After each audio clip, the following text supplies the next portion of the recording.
Everyone, আসসালামু আলাইকুম। Welcome back to my channel. আপনারা দেখছেন সোনিয়া রান্নাঘর। আর আজকের রেসিপিতে আছে ডাল, আলু এবং ডিম দিয়ে মজাদার একটা তরকারির রেসিপি। মাঝে মাঝে মাসের শেষের দিকে বাসায় মাছ মাংস থাকে না বা খেতেও ইচ্ছা করে না, তখন বাজারে গিয়ে আবার এনে রান্না করাটাও খুব ইম্পসিবল মনে হয়। সেই মুহূর্তে আপনারা কিন্তু ডাল, আলু এবং ডিম থাকলে এই মজাদার তরকারিটা রান্না করতে পারেন, যেটা দিয়ে নিমিষেই এক প্লেট ভাত খেয়ে উঠতে পারবেন, আর খেতে কিন্তু দারুণ মজার হবে। কথা না বাড়িয়ে চলুন রেসিপি শুরু করা যাক। প্রথমে আমরা ছোলার ডাল নিয়ে নিব 1 কাপ পরিমাণ, সাথে নিয়ে নিব হাফ কাপ মসুরের ডাল। আপনারা চাইলে যে কোনো 2-3 ধরনের ডালও মিক্স করে নিতে পারেন, তবে এই দুইটা ডাল রান্না করলে বেশি মজার লাগে। এবার ডালটাকে খুব ভালোভাবে ফ্রেশ পানি দিয়ে ধুয়ে ভিজিয়ে রাখতে হবে আধা ঘন্টার জন্য। এর ফাঁকে আমরা ডিম সেদ্ধ করতে দিয়ে দিলাম। আপনাদের যে কয়জন ফ্যামিলি মেম্বার আছে সেটা বুঝে ডিম নিয়ে নেবেন। আমি এখানে আমার পরিমাণ মতো ডিম নিয়ে নিলাম। ডিমটা সেদ্ধ করে খোসা ছাড়িয়ে একটা সাইডে রেখে দিব।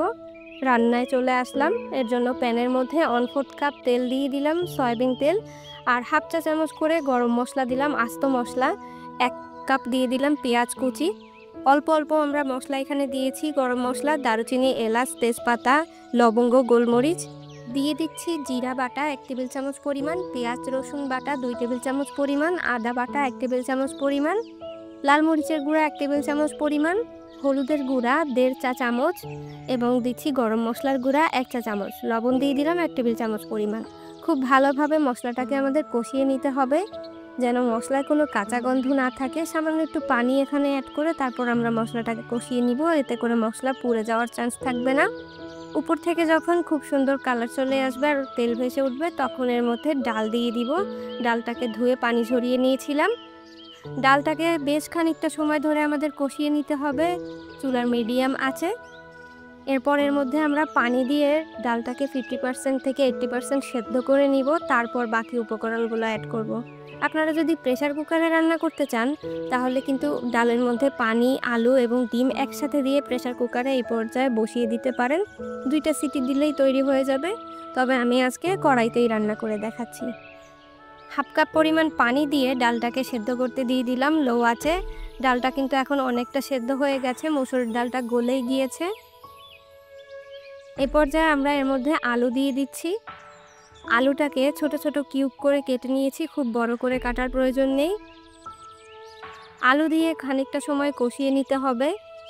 এরপর এর মধ্যে আমরা ডিমগুলোকে দিয়ে দিব।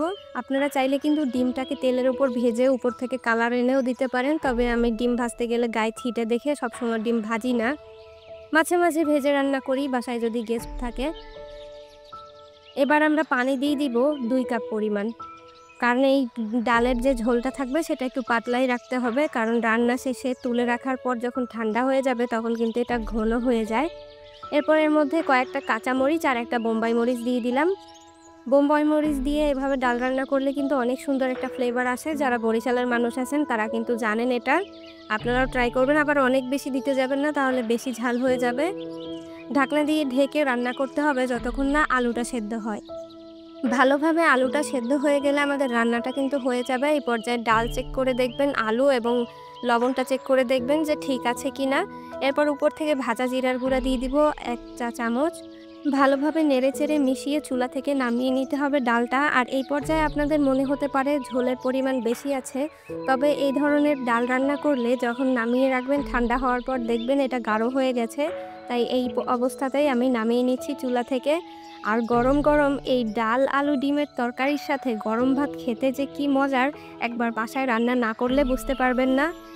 আজকে আমার এই রেসিপিটি আপনাদের কেমন লেগেছে তা কমেন্টস করতে ভুলবেন না। রেসিপিটি ভালো লাগলে লাইক করবেন এবং শেয়ার করবেন বন্ধুদের সাথে।